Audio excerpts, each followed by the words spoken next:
Hello everyone and welcome to another episode of Million Dollar Media. I'm your host Max Kellerhals, and with me today we have Nora Johnson. Kyah!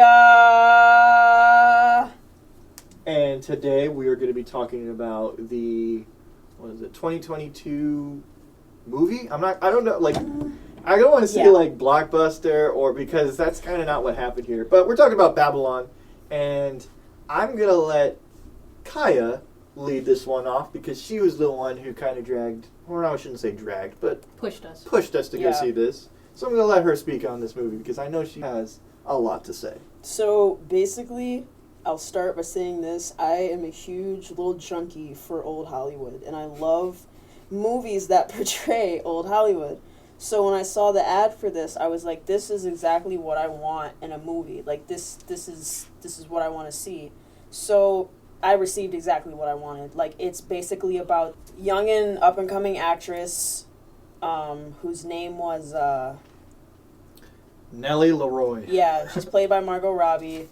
I have the notes here. That's why I'm helping her There out. is a kind of an older actor played by Brad Pitt who's kind of like falling out of his prime and doesn't really know where he fits into the scene anymore.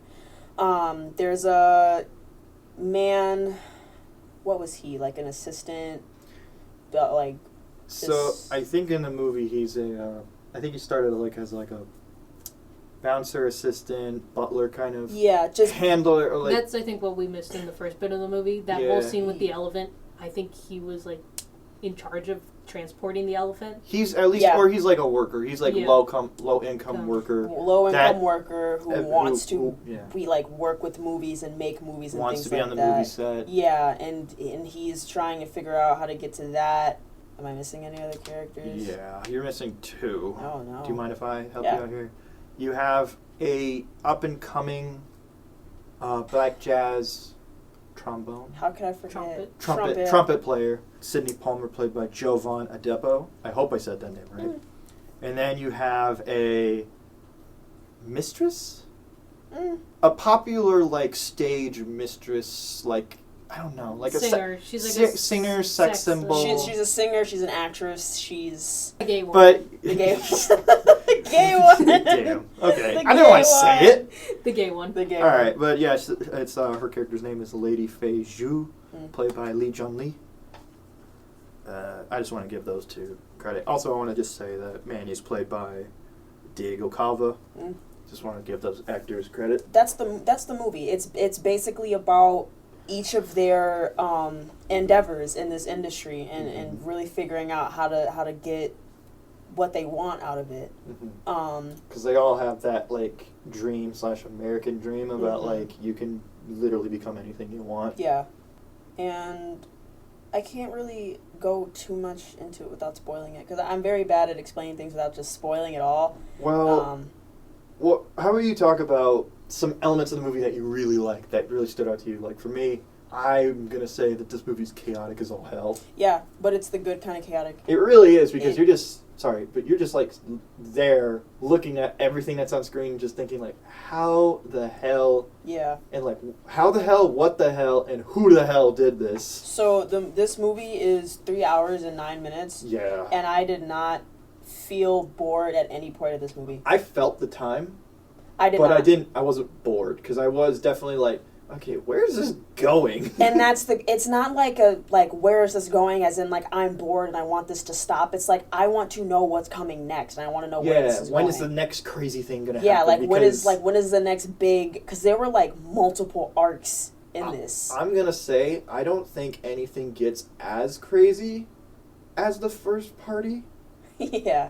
But no, I think I can totally see, but that was crazy for me, but then again, that was that's the first impression thing. This is getting you into the movie. Alright, this is not that much of a spoiler because this is literally in the first couple minutes of the movie. It's in the trailer too. No, I'm talking about what we walked in on. Yeah. The first thing we walked in on, because we kind of, if you want to take this, we were late by a couple minutes. Yeah.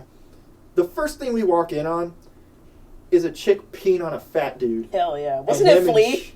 No. No, wait, where did Flea come from? Flea was one of the bouncers who was just what the fuck happened in here? Yeah. What the fuck? This chick OD'd? What the hell? fuck, she was the actress we had planned for tomorrow. Yeah. I was just shocked, but I was also like, oh, of course Flea would be in this. Like, Flea is just fucking everywhere. I mean, you did you know about Woodstock, and you know what he was doing. I know what he was doing. He was setting shit on fire is what he was fucking doing. Ass naked. So I was dick like, out, everything. When I saw Flea was here, I was like, oh, now it makes sense. But yeah, I mean, the whole opening of this movie is just nuts.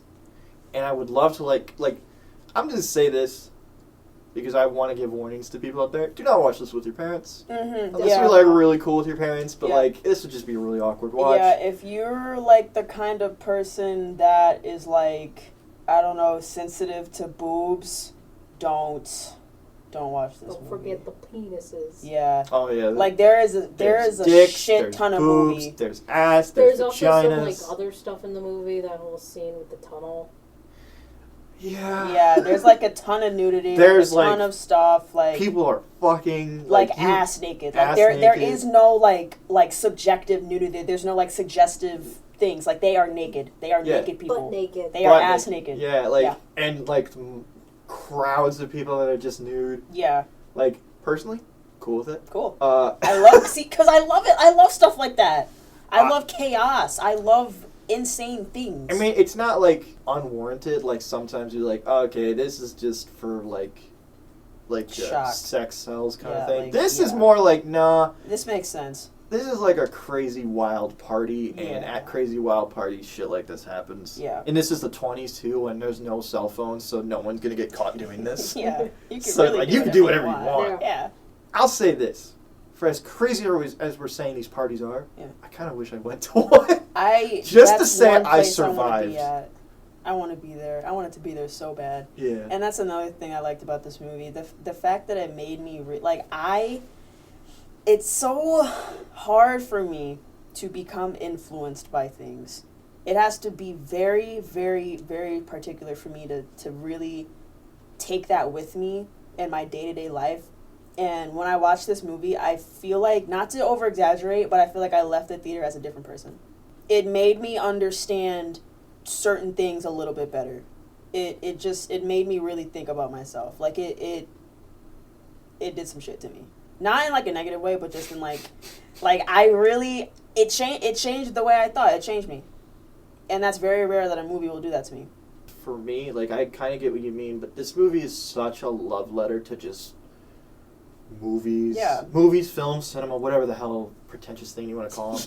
But, like, if you just love, like, going out and just, like, hanging out with a group of friends, going to see a movie, or hell, just, like, staying home and just watching movies with your family or just by yourself, you're going to get a really good feeling watching this because because the movie takes place in the 20s, the movie shows the evolution between the silent era and the sound era of film and all of the troubles that people in that era had to go through. Right. Because once movies started to become talkies, as they call it, like, it really changed up everything. Like, there are scenes there's a very specific scene, I don't know if this is, like, is this spoiler? It's not really a spoiler because for, like, a movie about movies. Yeah, like, so there was a scene in the movie where one of the characters was first starting out talking, like, she was reading so many lines, she didn't know what the fuck was going on. Because she never had to speak. She's never had to speak.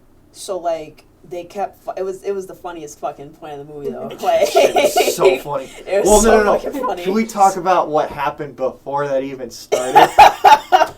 So, this is not really a spoiler. It's just really funny that this happened. The start of that scene, it's basically an empty set/warehouse or studio. And it's dead fucking silent. Right. Like, you could hear a pin drop. But in this case, I'm sitting next to Kyah, and all I hear is her chew on a popcorn. And it was the loudest chew I have ever heard. Oh, and then people that were sitting down from us heard it too, and they were losing their fucking minds. I was losing my mind. The people in front of us were losing it. I'm pretty sure the people behind us were laughing too. There were points during the movie where, like, everyone was, like, interacting with each other, just, like, not face to face. Because remember when two of the characters, like, kissed? And I was like, yeah. And then the girls in front of us were like, they lost their fucking mind. Oh, yeah. I know what you're talking about. Yeah. Yeah. Like, you were, like, visibly mad that a kiss didn't happen initially, and then you were like, fuck yeah. Fuck. And then when it happened, you were like, yeah! Oh, yeah. It was great. It was great. Like, it was this really movie good. was just a lot of fun, and I'm just fun. kind of upset that I didn't hear a lot of buzz about this movie. Mm-hmm. Yeah. What I think it is because of when it's released, it being so close to Oscar season. Mm-hmm. This movie is clearly a movie that, like, the Oscars would eat up. Mm-hmm. But don't go into that thinking that it's going to be, like, a really boring movie, because that's what I thought it was going to be. Yeah. Because I thought, like, all, like, the crazy stuff was just going to be all aesthetic. Yeah. And not, like, actually show a point. Yeah. Like, it is crazy, but then when you kind of understand what that all is, it makes a lot of sense, and that's like my really worst. works. That's like my worst trait, because with trailers like that, I always get sucked in by the super craziness and the pretty colors and shit like that. But when I go see the movie, it's fucking boring. well, trailers are edited in a way that can, I know. like, if you get a bad trailer, that's gonna kill your But movie. there was just something about this that just like. I will drew say me the to it. trailers weren't bad. It's just that nothing was really grabbing me, and also they didn't do a good job, like, really explaining Yeah. what the hell this movie is, because I couldn't really explain this movie to anybody, because, like, I knew you wanted to watch it. Yeah, and I knew what it was about, because I just, again, I know an old Hollywood themed movie when I see it. Yeah, and and I know as sometimes- soon as I saw the trailer, I was like, this is about old Hollywood actors and actresses living their lives during this time. That's exactly what I got from the trailer. I get that, but that wasn't just something I wanted to see, because, like, a lot of the characters in this movie are also archetypes. Yeah. So there's a lot of points where I'm just like, yeah, I kind of know who all this is. Yeah. From the trailer, an outside perspective, you just go in knowing, like, I know who all these characters is. I'm pretty sure I know how they end up. However, when you're watching the movie, though, they commit so well and so hard to each and every one of their characters, and the story's so, like, and, like, you're invested in, like, what's going on, because, like, you are like, what the hell is gonna happen next? Because after that first party, the sky's the limit at this point. And then, yeah, like, the first time they get on a movie set, shit is wild. It's fucking- Oh my god. And you know what I realized later it's on? really fun. I realized too. it was that fucking crazy because they could talk. They could make noise and be loud. Mhm. I realized that, and then, because when it got to the point where they had to be quiet on the set, I was like, damn, They're really controlled now. they really Yeah. have to sit down and shut the fuck up. Mhm. And that made me a little sad, but Yeah. Mm-hmm. Like, everything has to be so pinpoint accurate now, and Yeah. it can't just It's- be like a bunch, like, It can't be a bunch of guys running around in medieval armor. yeah. Yeah. sorry, can we just spoil one really funny joke? Yeah. My favorite joke to this day is when they have to call cut, and they're like, everybody's like wounded from like playing as like medieval soldiers, Yeah. and then they just find one dude with a full-on spear with a flag fucking stabbed, died. and he's just dead, and they're like, Well, he probably ran into it. yeah, that, and also like, well, he was a drunk. He was a drunk. Probably fell into it. Probably fell into it. Yeah. And they're like, that's it. Like, that's the last we hear of that. That's It's just it. like someone Yeah. just died. Like, it was. And that's probably how how it was. That's Oh, how it was. yeah. Yeah. Like, That's they how do it not was. care. Like, They didn't old give a fuck. Hollywood and now Asian cinema, they do They not don't care They do not care. No, they don't about, give a like, shit. what happens on the set. What happens on the set, it just happens on the set. You can't do jack shit about it. Mm-hmm. But, yeah, it was. Yeah, this movie's just so chaotically fun. Yeah. I know who directed this. It's Damien Chazelle, who directed Whiplash and La La Land. So going into this movie, I was like, okay, he is a good director, so I know I'm not going to get a terrible movie. I just don't think that I'm going to enjoy it as much. However, I think that compared to those other two, he brings the overall charm and style from La La Land, but the ferociousness and energy from Whiplash. Fun fact about that, the person that made the soundtrack also made the soundtrack for La La Land and Whiplash. Can we talk about the soundtrack? Or Yes. do you want to talk about the soundtrack first? Soundtrack, fire. It's Certified so good. hood classic. So Literally, fucking good. will live in my mind forever. Play it at my funeral. At my funeral. Mm-hmm. It's, yeah. I hope this wins Best Score. Yeah. Yeah. Because, like, I know we talked about in another episode about, like, how music, like, for me, a score really has to stand out and work well for the movie to really make me think, I love this song, or I love this piece of music. And I felt like this did such a good job. Like, you get that, it's jazz. It's jazz, but nuts. Like, but, like, 20s swinging party, jazz. swinging jazz. Like, party jazz, just... It is perfect. I'll say this movie made me wish that Damien Chazelle directed The Great Gatsby. Mm-hmm. Yeah. Oh, yeah. Because if you're a fan of, if you like The Great Gatsby, you're going to really like this movie because it's the same... It's kind of aesthetic. It's the same aesthetic and time period. However, it's a bit more true to the time period than the movie Great Gatsby was. And that's why I didn't like the movie Great Gatsby, because, it shows, like, the party life, but it's using the 2010 idea of a party aspect. Yeah. And I was like, that's taking me out of the movie. Like, I don't want to hear Fergie. This movie scratched that itch for me of, like, oh, no, this is how you do a 20s swingers party. Mm-hmm. Like, you really get to see why it was called the Roaring 20s. Right. Yeah. And I've always had a very big upset, because I grew up in a really old family. Like, everyone in my family's old. Like, my dad's 60. My great-grandma was, like, 96 when she passed. Like, I'm just fully aware of, like, that whole time period. Mm-hmm. And I love it. Mm-hmm. I loved it all. And I loved how they kept it very true to what the 20s was, but it also felt modern to me. Could I possibly give a possible reason why? Yeah. It's because it feels modern because it is true. Because if you were to make a movie like this in the 20s, they would not be talking about certain characters. Yeah. Like Lady Faye or Sydney. Ooh, you know what? Like, that brings up a point I made in the car on the way back. I love it when movies do representation in a way where it doesn't feel like they have to do representation. Like, they didn't even acknowledge... Like, they did acknowledge it in one specific scene with one character, the black character, but obviously you can't not acknowledge it. But I feel like that was such, like... You because had to do that. Yeah, because that was a big thing at the time, and, like, you can't... If you were not to talk about it, then it would just be like... Yeah. You're just kind of glorifying a time period that wasn't really... good for everybody. Of course, it was a very obviously like upsetting. It's made scene. to make you feel uncomfortable. And can I just say one thing real quick? The performance on that Jovan Adepo's face when he has to, because he's playing like 3 different things at once. He's got to play the trumpet. He has to put on the face of he's enjoying this, but you could clearly tell in his eyes. Mad. He is hating what he has to do in this moment. Mm-hmm. I'm not going to say what it is because I want you to see the movie for yourself, but it is a really uncomfortable moment. However, I really like the way they handled that character afterward.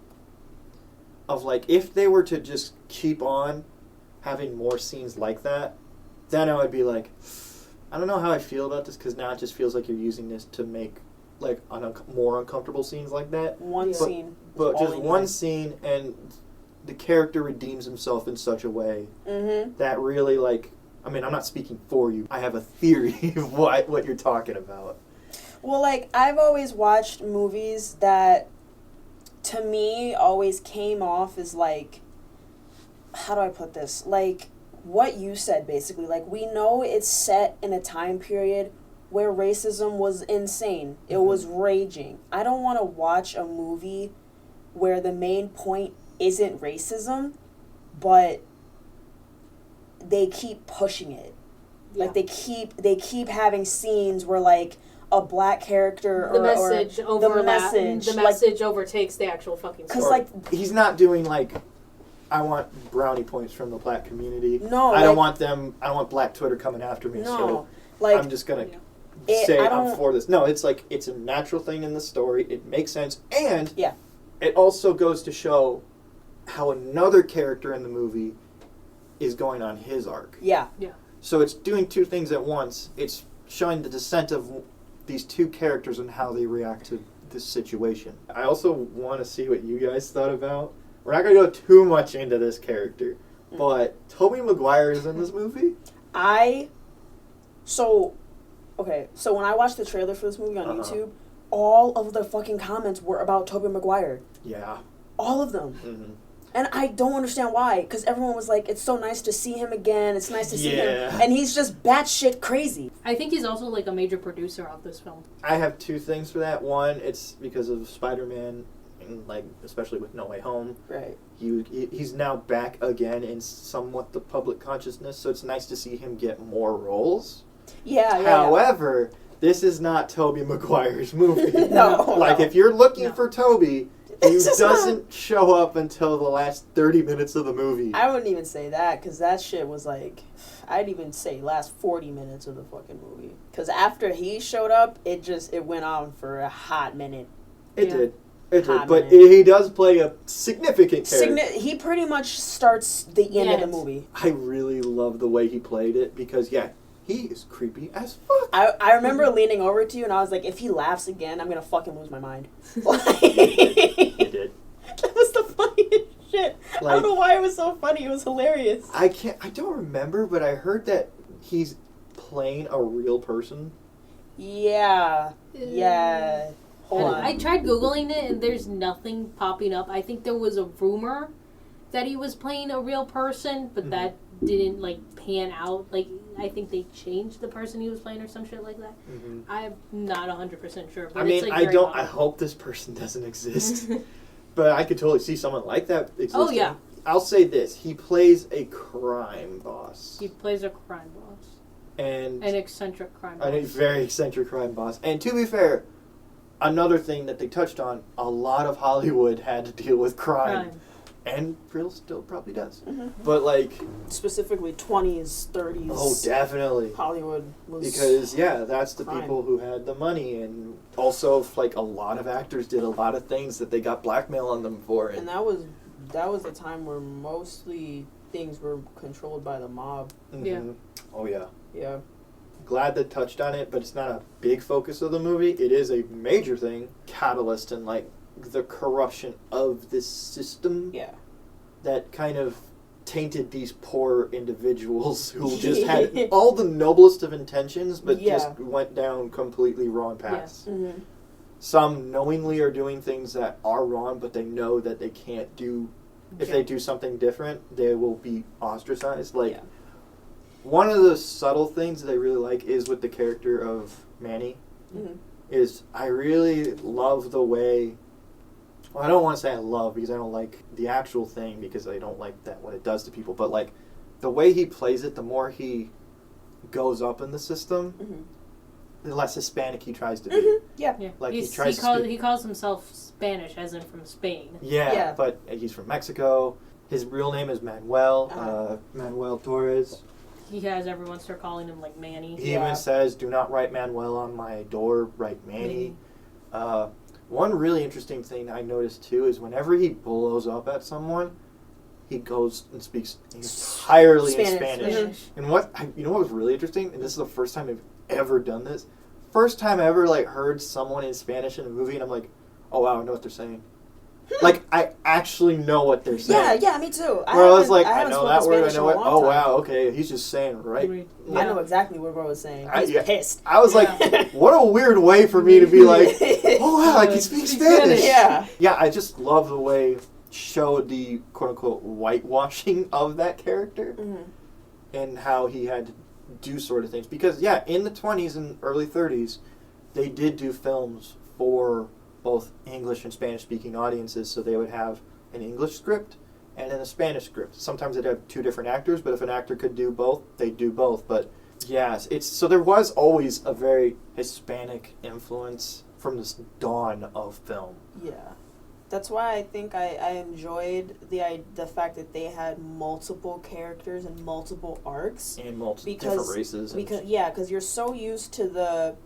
Now, if this would have just been a movie about one single person's downfall, I wouldn't have saw it. And because I am so familiar with that story of a rising actor or actress has their downfall, And I liked how they had multiple people to show exactly how your downfall can really happen realistically, more than one way. They each had their own different downfall, and they all ended in a separate, different way. And they all have different heartbreaking ways. There's multiple that are heartbreaking, but one is really heartbreaking for me. Brad Pitt, I'm really surprised by. Because at the start of the movie, I thought, this is the heel of the movie. This is the character that we are meant to hate. However... You're so used to him playing an asshole. Yeah. Yeah, and also, but it is Brad Pitt too, and I really find it funny also that he has multiple wives throughout the movie. Yeah. That cracked me up. That is really funny. I was like, that's really funny. The cast is way bigger than you think. Yeah. Like, there's a lot of recognizable people in this movie that I don't want, like, we gave away Flea, but I don't want to ruin the surprise for anybody else. Like, the cameos are really cool throughout this movie. There are people... Especially with his wives. Yeah. Like the first one off the bat, I was like, is that? And I was like, it is. Yeah. Like, I just looked at the cast list, and there is actually more people than you think. than I thought was in this. It's huge. It's massive. But, like, sorry, going back to, like, Brad Pitt's thing is, like, yeah, I thought I was going to hate him, but by the end, you're like, he's not, he's an asshole. Even with Manny's character at the beginning, yeah, Manny's there for a job, and it's unfortunate, like, it's a lower-class job, and he's a high-class person, but he's never treating him like shit. It's never intentional, his assholishness. It's just kind of natural. It's just how he is. It's just how he is. Everybody kisses his ass, so he expects this guy to kiss his ass. But he's also the guy that got him on the set. And, like, just for no other reason than he recognized him as, like, a hard worker. Yeah. Yeah. And I was like, okay, that's interesting. Like, he's not, like, I don't think he does anything intentionally racist. No. It's always more like, oh, well, I guess they would say that at that time. Yeah. But, like, I don't know. It was like, they don't ever make him, like, a heel. Like, No. he just is very... I'm sorry. Yeah, That's a wrestling term. Yeah, I know. Yeah, I just really appreciated just his performance because, like, at some points you're like, damn, dude, that does suck. Yeah. Like, just... They make him relatable. Yeah, like, he's just really, like, the things that happen to him, he doesn't really deserve. It's just, like, sometimes in an act when... Sometimes... Stars fall and fade. I asked everybody this question already. I think we talked about it in another episode, but it really made you think, like, who now is really coming to the end of their prime? Like, who is this character in real life to us right now? Is there really anything left for someone who was out of their prime? I do think so, yeah. I mean, because we are not in the 20s. Oh, fuck. Shit. We're not in the I would hope not. We're not in the 1920s anymore. And we're also not in this old Hollywood idea of, like, people fade away because nostalgia's such a big thing now. Yeah. And, like, people can come back in fame. Like, hell, Short Round did it. Mm-hmm. So I don't think you're going to get, like, fading stars because they'll always find something. Mm-hmm. Well, that was the bit of the movie, that stars are eternal. People will always remember them. Exactly. I just think now we have a different way of doing it than they do. Exactly. Stars back then would, quote-unquote, fade into obscurity, as in they wouldn't pick up work anymore. Yeah. You wouldn't see them on your TV anymore. Mm-hmm. Now you can go be the fucking mayor of a town. Yeah. Like, you can Governor go... of a state. Governor of a state. True. You know, so... That does leave a little bit of hope, though. Yeah. His character is... Honestly, it was one of the saddest characters I've seen in a movie. I wouldn't go that far. Not one of them. For me, I don't really watch a lot of sad-ass movies, you know? So, like, to see someone struggle like that. Yeah, so you probably are like, no, that's bullshit. But for me, it's like, I haven't seen... I will say this. It's just unfortunate because of what happens. Yeah. And it's like it sucks to see, but it's also like, yeah, that stuff happens, and like we shouldn't like ignore like the depression that people feel. Yeah. Fuck, we think we're gonna give them like a lot of context clues about what it is. No, we don't. All right. No, we're not. But you'll never know. I mean, I also was sad for like Lady Faye. Yeah. But she also kind of has like a better ending because what her final line is kind of gives you the idea of like. She's going off to a better place. Yeah. She's off to like a... I intentionally said that. I intentionally said You know, that. I'm not going to say anything else. We're just going to leave it at Yeah, that. we're I leaving it dare at you to that. cut that out. No, I'm not. No, I'm going to keep that in. But I get what you're saying. Like she had a nice ending. Yeah, She I had thought nice she... Yeah, I mean, it's sad what happened to her. It is very especially sad. because, Yeah. I'll just say this, she is a lesbian or bisexual. Beyond, I think. I never got any bisexual. I thought- well, because like I there was thought that whole scene in bisexual- the beginning of the movie where he's like, "Hey, could you make my Brad Pitt's character was like, "Hey, can you make my sad friend feel a bit better? I know that's not how you swing, but Oh, You don't have to marry you're him." right. Even Yeah. then, that's what made that the Brad Pitt character kind of like not an asshole. So Because like he's like hey, genuinely Hey. looking out for his friend. he's like, looking out for his friends, and he also knows that like he's not a dick towards her because she is. Yeah. Okay, she is lesbian. he like asks if she's like kind of comfortable. Hey, can you do this favor for me? Mm-hmm. She gay. Like, yeah, she's okay. She's I just wanted to. homosexual. I just wanted to make sure. Hey, You're is looking there at the any- poster Yeah, thinking like, 'cause- what are we talking Well, about? like I want to talk about that old lady, but I don't really. She was a screenwriter, right? She was a reviewist. She was a critic. kind of like a critic. columnist. Yeah. She said some really powerful shit at the end of that movie. Yeah. She and also again, not a villain. Not a villain. Not. I can't. She really just has say, to. She just told people what it is. It's like, Yeah. yeah, look, you may be going through a rut right now, but when we're dead, you're going to be remembered and still inspire people. I'm just going to be that asshole that said negative shit about you. Around the Like, same we're the time. cockroaches Yeah. that survive, but Yeah. like you're the person that. Well, and because of us, you become immortal. Yeah, which Right. kind of made me think in the movie. I was like, am I a fucking cockroach? But yeah, she had a point. She had She a real. did- she did have a Wait, point. what? She was a good character. I really like loved Jean all these Smart. Yeah, characters. It's- I love that actress. I love her in anything. She had some really funny lines. The only time I could think of her as like a villain is when she had to like class up Nellie, Yeah. Margot Robbie's But character. then But, like- again, you really have to think. Well, she was really just trying to. help She was out. doing her best to It help was her like with her everything. way, her weird way of helping. Yeah. I mean, but yeah, it's also like it's just the whole aesthetic and reason why is just kind of more uncomfortable than the actual character. Yeah. I don't think she's gonna win an Oscar, but like I thought Margot Robbie stole this movie. She's She's got to so win good. something. It was her second I, Tanya, I think. Yeah. But I don't think she's going to win because I honestly hope another actress wins Best Actress. But still, I don't want to put her down in any way because Her her performance is was really amazing. good. I mean, it is a character, like a really wild character that she does play a lot. But I think this is the one that was more wild than Harley. So she actually did win Best Lead Actress at the AACTA International Awards. Oh, that's good. For this? Actually, I lied. She was nominated for it. I don't think it's actually happened yet, but she's nominated for Best Actress for that. If she might get the nomination. I don't think she's going to get the award. And Babylon's still getting award noms. It's just The Nominated. Boston Online Film Critics Association gave it a win for Best Original Score. Of course. Mhm. It is definitely on my top 10 of the year. And I can't wait to watch this again, but I got to figure out when I'm going to watch this. Because again, can't It's watch your this with the kids' family. I'm Yeah. really considering like just catching an Uber one of these days and going to watch it again. Yeah. It's either. Yeah. I'm really serious because this I Do it quick because, yeah, it is going Yeah. out. Yeah, Yeah. it's not getting a lot of, and also with Megan and Ant-Man coming up Yeah, soon it's gonna on the leave. horizon, like It's Do gonna we leave. want to talk about like visuals? You want to talk about that fucking? should we give a warning? Unless if your theater Dims the screen. dims the screen, or if your theater gives a warning, or if you're trying to buy your tickets online and you get a warning, if you don't see this warning, please, We are warning you. We are We're fucking warning warning you. you. If you are sensitive to flashing lights, or if you are fucking epileptic, Or high.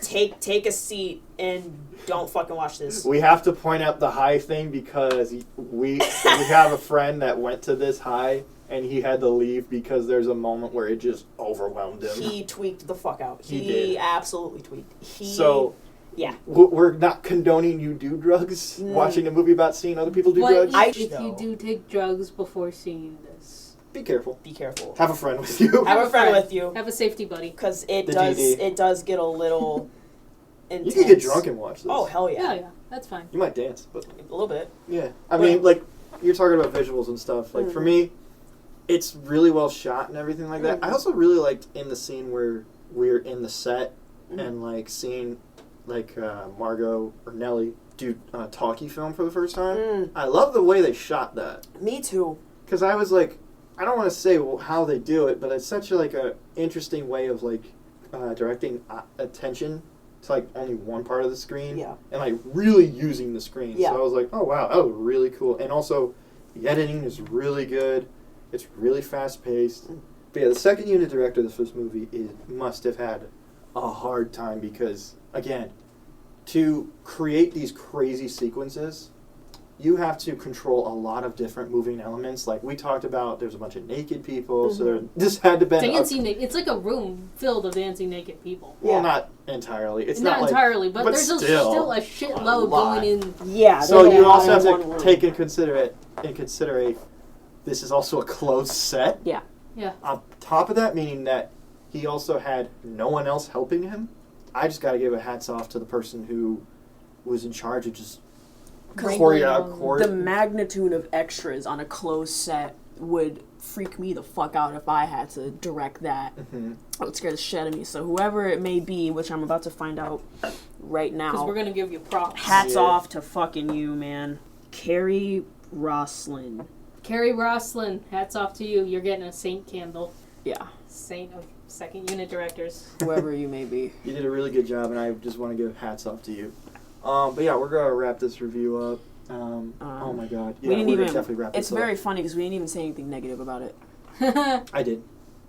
Not even. I know. Not a critical negative, which is great because you really can't say anything bad about it. You really can't, because it's such a love letter that you're like... And sometimes love letters can be an excuse. Yeah, but this one doesn't really feel like it because there's still weight and meat behind it that helps guide it forward, and it's also a different experience. This isn't like Once Upon a Time in Hollywood where that is a love letter, but like you can really kind of rip it apart. It's the second love letter about Hollywood that Brad Pitt and Margot Robbie have I know, right? Wow, yeah, that is weird. Where they and it's about actors. Like a changing film era. That's why I wanted to see it because I was like, I liked when they were together in Once Upon a Time in Hollywood. So why would this be any different? Leo. Yeah. Sorry, that's not. It didn't even need it though. It did not even fucking need it. No, you didn't. Honest to God, if Leo was in it, that's true. Yeah. He was in it in spirit. All right. If Leo was in this shit though, I wouldn't have watched it. I'll just say that. Okay. He would have fucking ruined it. All right, I'm gonna leave it up on that. All right. Thank you for listening to another episode of $1 Million Media. With me, I had Nora Johnson. Kyah. And yeah, if you listen to this on YouTube, please like, subscribe, and share. If you're listening to this on Spotify, subscribe and also share our podcast around. And please follow us on all of our social medias at $1 Million Media. And yeah, hope you have a good day. Bye.